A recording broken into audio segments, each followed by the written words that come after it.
It's 1977.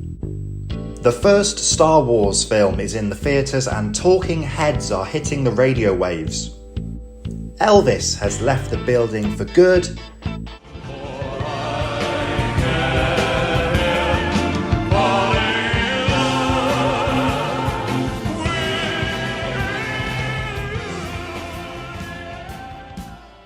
And Sunderland AFC are back in the second division.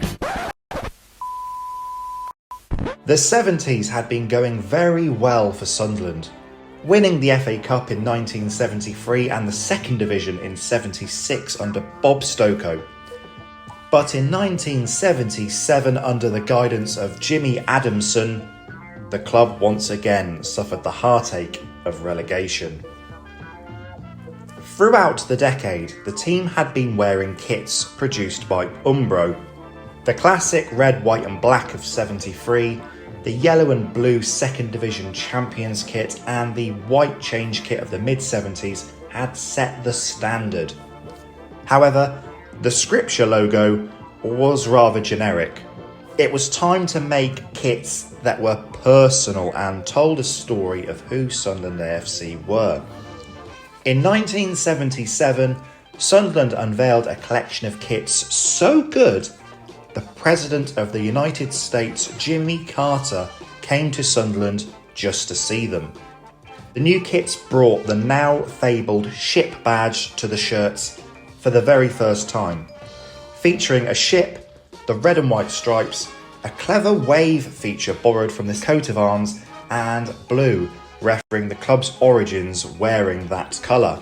The badge perfectly encapsulates who Sunderland AFC are. Taking pride of place on the traditional red and white home shirt, which saw numerous iterations over the following years with varying collars, different colour Umbro logos, and even one version that looked like it was knitted by your nan. It remains one of the classic Sunderland home shirts. However, it was the blue away kit which really stood out.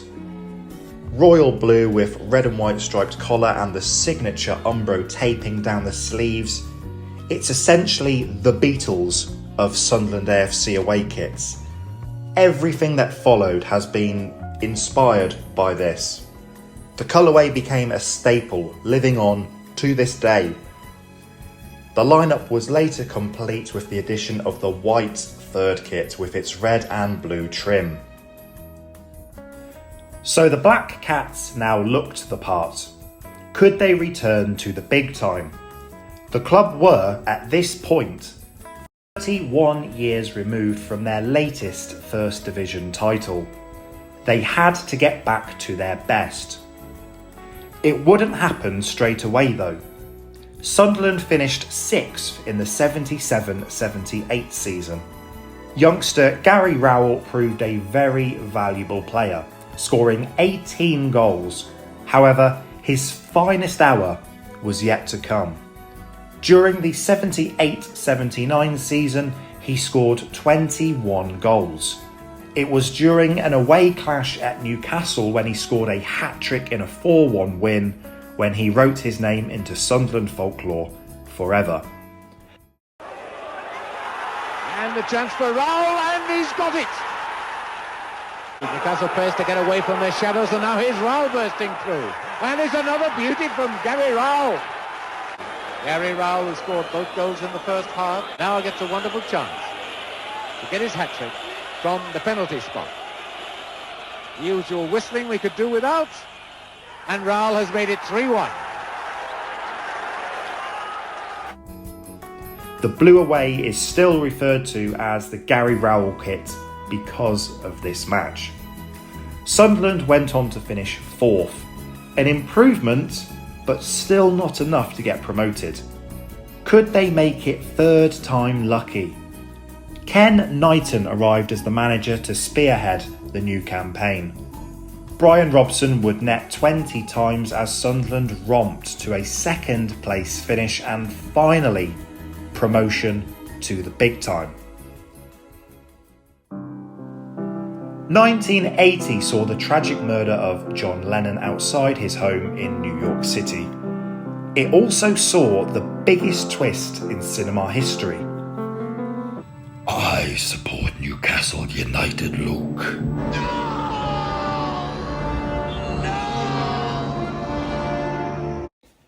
In the 1980-81 season, Sunderland weathered the storm and managed to stay up, with caretaker boss Mick Doherty steering the ship for the final month after new chairman Tom Cowie sacked Ken Knighton. Cowie would become renowned for his trigger-happy approach to managerial changes. In the penultimate away game, wearing Umbro, Sunderland would wear one more masterpiece. An Easter clash at the Hawthorns saw all three of the club's kits clash with West Bromwich Albion's colours. The solution was to remove the white stripes. Sunderland emerged wearing a super smart kit featuring all red shirts along with the black shorts and red socks.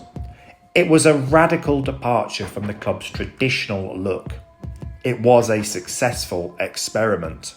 However, something more permanent and controversial was to come. Umbro were replaced by Le Coq Sportif, who ditched the club's classic look altogether. In a way, kind of cementing Umbro's legacy. Umbro set the standard for what a Sunderland kit should look like and remain a legendary manufacturer on Wearside.